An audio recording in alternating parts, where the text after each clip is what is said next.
Nang magpahinga si Ash at ang kanyang mga kaibigan sa isang kalapit na lungsod, nagpasya si Todd Snap na gamitin ang pagkakataong ito para kumuha ng mga litrato. Gayunpaman, naantala sila ng isang higanteng plasma screen na nag-aanunsyo ng pagbubukas ng isang Pokemon Breeding Center. Ipinaliwanag ni Todd kay Ash na ang mga breeding center ay mga lugar kung saan binibigyan ang mga Pokemon ng mga nakaka-relax na treatment na maaari pang maging sanhi ng kanilang ebolusyon. Tuwang-tuwa si Ash sa balitang ito at sinabing gusto niyang bumisita roon. Sa pasukan ng breeding center, maraming tao na ang nakapila at karamihan sa mga ito ay bata. Pagdating ni Ash, agad na humanga si Brock sa may-ari na si Cassidy. Sa loob ng center, sinimula ni Misty na tanungin si Cassidy kung paano nila inaalagaan ang mga Pokemon ng kanilang mga customer. Ibinigay niya ang kanyang side-up kina Butch at Cassidy na nagtanong kung gusto niya ba ng anumang espesyal na treatment para dito. Nagkomento si Misty na dapat nilang turuan ng kaunting katalinuhan ng kanyang side-up, pagkatapos ay inilagay na nila ito sa isang conveyor belt. Habang naglalakad, tinanong ni Ash si Misty kung hindi na ba niya babalikan si Psyduck sa breeding center, at sinabi ni Misty na kukunin pa rin niya si Psyduck kahit pa naiinis siya dito. Naagaw ang atensyon ni Todd ng isang restaurant, at napansin ng grupo na ang lahat doon ay libre. Lumabas ang chef sa pinto at sinabi kay Ash na ang kailangan lang nilang gawin para makakain ng libre, ay ipakita sa kanya ang kanyang paboritong Pokemon. Matapos ilabas ni Ash ang kanyang mga Pokemon, sinabi ng chef na wala doon ang kanyang paborito. Ganito rin ang nangyari kina Brock at Misty.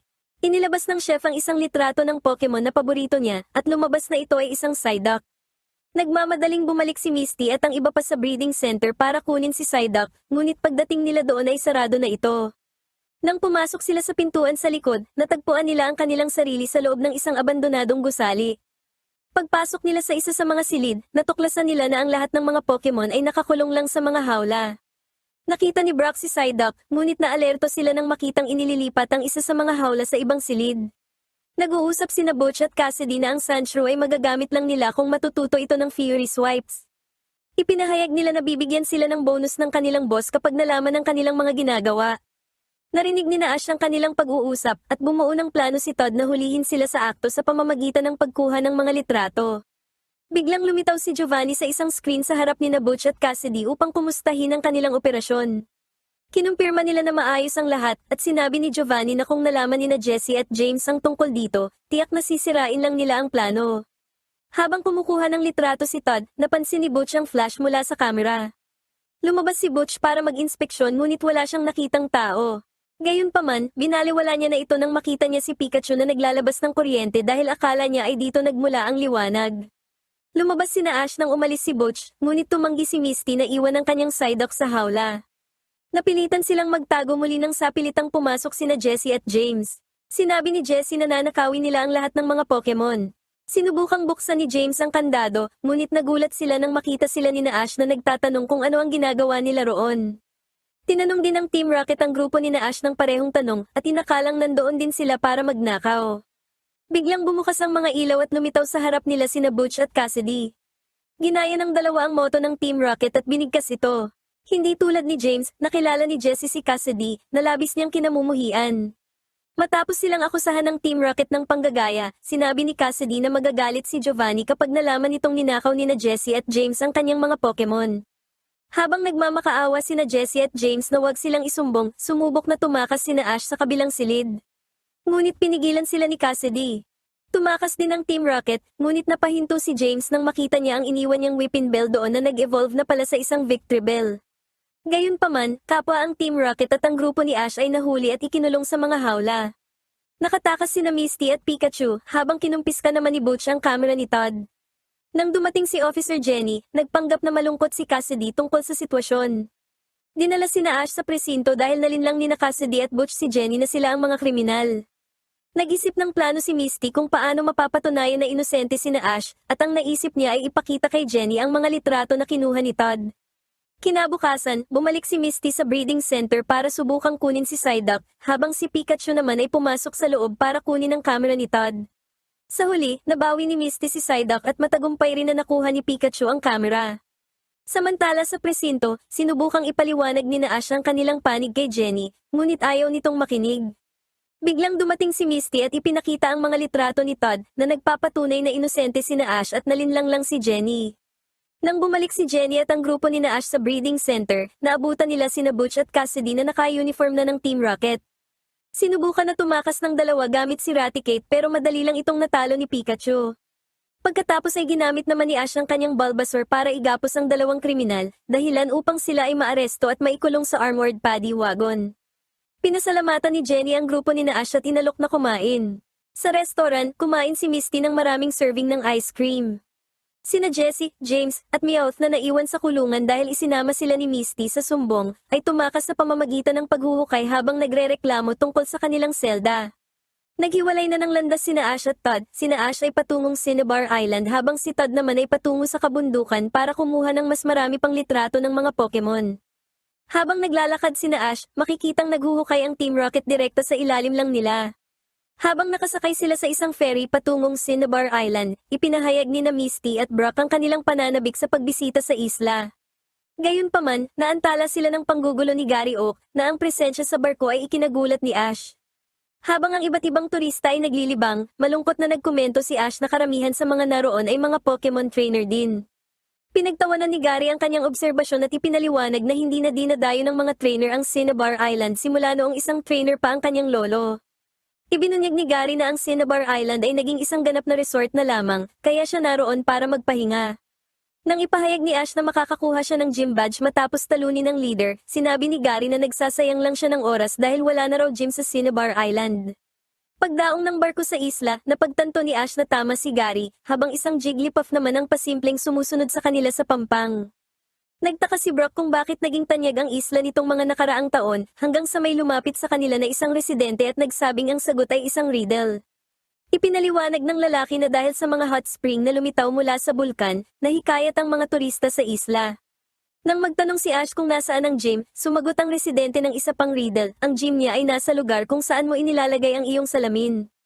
Sinabi ni Misty na ito ay sa harap mismo ng iyong mga mata, at itinuro ng lalaki ang isang wasak na gusali. Ibinunyag niya na iniwan na ni Blaine ang gym matapos mapagod sa pakikipaglaban sa mga turista na mas inaalala pa ang mga postcard at mga t-shirt kesa sa mga Pokemon. Nag-abot ang lalaki ng card para sa Big Riddle Inn bilang pakikiramay. Nang tumingin silang muli, naglaho na ang lalaki, na labis nilang ipinagtaka. Matapos maglakad sa bayan para hanapin ang Pokemon Lab, nadismaya sila nang malaman na isa na lamang itong souvenir shop. Kumalamang sikmura ni Ash, kaya tumuloy ang tatlo sa Pokemon Center para humanap ng pagkain. Pinagmamasdan sila ng Team Rocket habang nagrereklamo ang mga ito sa hindi magandang takbo ng kanilang tindahan ng pagkain. Samantala, humingi ng paumanhin si Nurse Joy dahil wala na silang bakanting kwarto sa center. Paglabas nila ay nakakita sila ng maraming hotel, ngunit lahat ay puno na rin. Naamoy ni Ash ang masarap na pagkain mula sa isa sa mga hotel at nakita nila doon si Gary na nagpipista sa masasarap na pagkain. Sinabihan ni Gary si Ash na bibigyan niya ito ng mga tira-tirang pagkain kung iikot ito ng 2 beses habang nagsasalita ng Pikachu. Pinigilan ni Ash si Pikachu na sumunod, at sinabi na hindi nila gagawin ang pinapagawa ni Gary kahit mamatay pa sila sa gutom. Biglang sumulpot si Jigglypuff kaya nagmadaling tumakas ang grupo ni na Ash. Pumunta sa entablado si Jigglypuff at nagsimulang kumanta.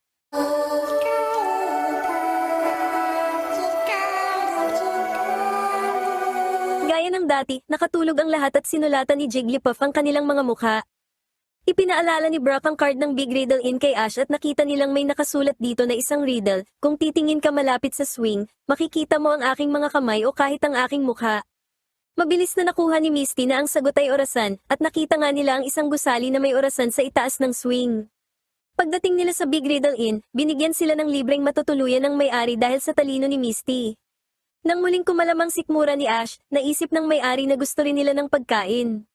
Samantala, habang nagsasanay ang ilang Pokemon sa loob ng Pokemon Lab, sinubukan ni na Jessie, James, at Meowth na nakawin ang mga ito.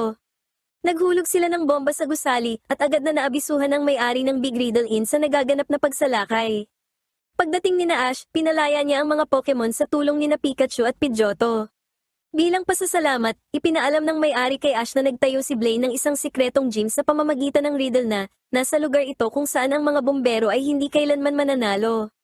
Noong gabing iyon, habang nagpapahinga sila sa hot springs, pinag-isipan nila ang kahulugan ng riddle. Sa hindi sinasadyang tulong ni Togepi, nakahanap sila ng isang sikretong lagusan sa ilalim ng lupa. Sa proseso, natumba ang pader na naghahati sa paliguan ng mga lalaki at mga babae na naging sanhi ng labis na kahihiyan sa tatlo. Sa kanilang pagpasok sa lagusan, nakakita sila ng isang sikretong arena para sa labanan.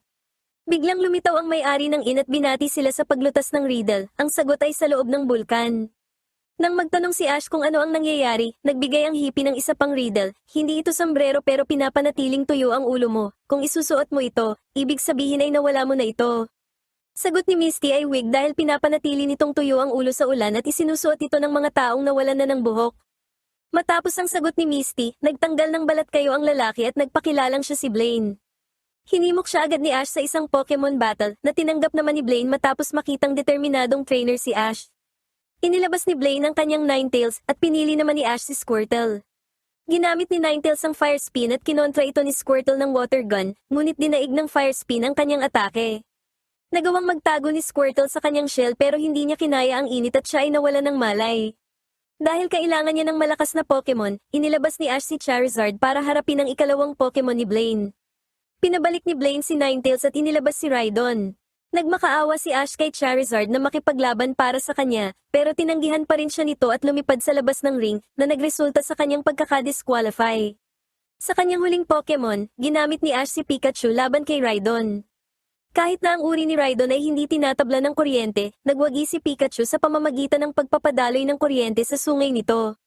Matapos matalo si Rhydon, muling tinukso ni Blaine si Ash gamit ang riddle tungkol sa kanyang huling Pokemon. Mayroon itong kapangyarihan na magugustuhan mo, dahil ginagawa nitong Ash ang kanyang mga kalaban. It's too hot to solve riddle! Inilabas niya si Magmar para sa laban. Ginamit ni Pikachu ang Thunder Shock, ngunit hindi ito tinablan. Ipinaliwanag ni Brock na dahil ito sa pagpapadaloy ni Magmar ng matinding init sa kanyang katawan para mapawalang bisa ang kuryente. Inatake ni Magmar si Pikachu ng sunod-sunod na Fire Punch at napatalsik nito si Pikachu sa dulo ng platform sa itaas mismo ng kumukulong lava. Naghanda si Magmar para sa ataking Fire Blast. Dahil sa takot para sa kaligtasan ni Pikachu, pinapasuko na ni Misty at Brock si Ash dahil ang Fire Blast ang pinakamalakas na atake ng mga Fire Pokemon. Ngunit tumanggi si Ash dahil gusto pa niyang mag-isip ng paraan para maiwasan ang atake. Ibinigay ni Blaine ang hudyat at pinakawalan na ni Magmar ang atake. Nagawang makayuko ni Pikachu at bahagyang makakapit para sa kanyang kaligtasan. Nang naghahanda na si Pikachu na lumaban muli, namagitan si Ash at isinuko ang laban. Pinuri ni Blaine ang matalinong desisyon ni Ash habang muling isinusuot ang kanyang balat kayo. Nang lisanin ni Blaine ang arena, nangako si Ash na tatalunin niya ito anuman ang mangyari. Habang hinuhugasan ni Ash ang mga sugat ni Pikachu sa hot spring, sinusubukan ni Jessie at James na tiisin ang tindi ng init ng hot spring bilang paghahanda sa pagpasok nila sa underground arena.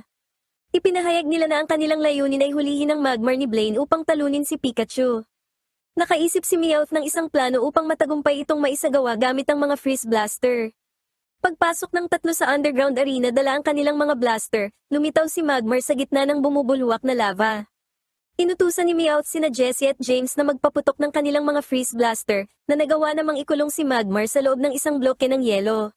Gayunpaman, nagliwanag ng pula ang mga mata ni Magmar at mabilis itong nakawala sa yelo, na ikinagulat ng Team Rocket. Sa gitna ng pagkataranta, nagpaputok sila ng mga freeze missile sa mismong kuweba, na nagdulot ng mga pagyanig na naramdaman ni Ash sa labas. Lumabas si Blaine mula sa palikuran, at silang apat ay nagtungo sa arena.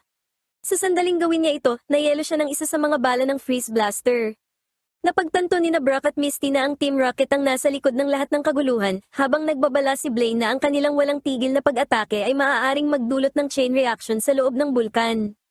Nang makita ni Blaine na nabibiyak na ang mga bato dahil sa biglaang paglamig, sinabi niya na sasabog ang bulkan. Nagsimulang lumitaw ang malalaking bitak sa lupa habang ang arena ay nahulog sa lava. Tumalsik ang Team Rocket dahil sa pagbukas ng isang bitak, habang ang lava ay nagsimulang umapaw mula sa gitna ng bulkan. Sinabi ni Blaine na malapit na ang pagsabog, kaya inutusan niya ang kanyang Magmar na takpan ang mga bitak gamit ang malalaking bato.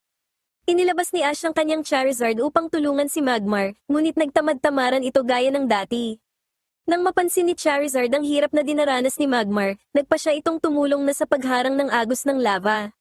Sumunod si Brock at inilabas ang kanyang Onix at Geodude upang tulungan sila. Bilang pangsuporta, inilabas ni Misty ang kanyang Staryu habang inilabas din ni Ash si Squirtle upang panatilihing malamig ang mga Pokemon. Sinubukang tumulong ni Togepi ngunit masyadong mabigat ang batong dala nito, kaya nawalan ito ng balanse at muntik nang mahulog sa lava bago ito nailigtas ni Misty. Ang bawat bato ay nagpahinto sa pag-apaw ng lava hanggang sa wakas ay hindi na nanganganib ang gym na mawasak. Habang nakatayo roon ang mga Pokemon ng may ginhawa, inilagay ni na Charizard at Magmar ang huling mga bato at ipinakita na nagliyab ang kanilang pagnanais na maglaban. Nang lumapit si Blaine para magpasalamat, tinanong ito ni Ash kung ibibigay na lamang ba nito ang badge ng walang laban. Mariing tumanggi si Blaine at sinabi na bibigyan lamang niya ng rematch si Ash, na masaya namang tinanggap nito. Si Pikachu sana muli ang ilalaban ni Ash kay Magmar pero nagboluntaryo si Charizard na makipaglaban. Habang magkatapat ang Charizard ni Ash at Magmar ni Blaine sa tuktok ng bulkan, hinulaan ni Brock na gaganahan na sa wakas si Charizard dahil nakita nito ang tunay na lakas ni Magmar.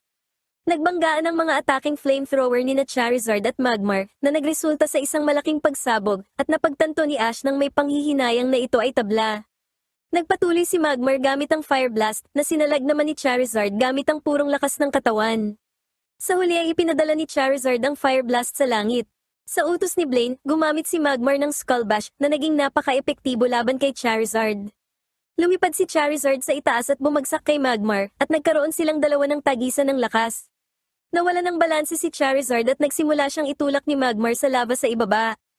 Bago pa makialam si Ash, itinulak ni Magmar si Charizard sa ilalim ng bulkan kasama niya. Inakusahan ni Ash si Blaine ng pandaraya, ngunit mabilis itong pinabulaanan ni Blaine at ipinaliwanag na kasama sa laban ang ilalim ng bulkan. Matapos ang ilang sandali ng kaba, lumabas si Charizard mula sa lava at tinalo si Magmar gamit ang aerial submission na sinundan ng Seismictos. Matapos magtagumpay ni na Charizard at Ash, ibinalik ni Blaine ang kanyang Magmar at binati si Ash sa kanyang malaking tagumpay. Bago pa mautusan ni Ash si Charizard na bumalik sa kanyang Pokeball, binugahan muna siya nito ng apoy. Pagkatapos ay nagbigay si Blaine ng isang huling riddle kay Ash, ano ang palaging pula ngunit hindi nagsasalita, kung saan ang sagot ay ang Volcano Badge. Ipinagkaloob niya ang Volcano Badge kay Ash bago sila naghiwalay. Ngayong nasa kamay na niya ang 7 badge, isa na lang ang kailangan ni Ash at maaari na siyang sumali sa Pokemon League. Binanggit ni Brock na ang huling gym ay nasa lugar mismo kung saan dinala ni Ash ang kanyang Pikachu sa unang Pokemon Center noong nagsisimula pa lamang ang kanyang paglalakbay, ang Viridian City. Hindi alam ni Ash na may gym pala doon at sumagot si Misty na alam ng lahat ang tungkol dito, at sa Viridian pumupunta ang mga trainer upang makuha ang huling badge, ang Earth Badge. Nagtaka si Ash kung bakit hindi ito sinabi ni Misty noon at sumagot si Misty na nag-aaway sila noong mga panahong yon. Ipapaalala na sana ni Brock kung tungkol saan ang away nang sumingit si Ash at sinabing kailangan na nilang umalis. Naalala ni Misty na kailangan pa siyang bayaran ni Ash para sa kanyang bisikleta at ang tatlo ay nagmadaling tumakbo paalis.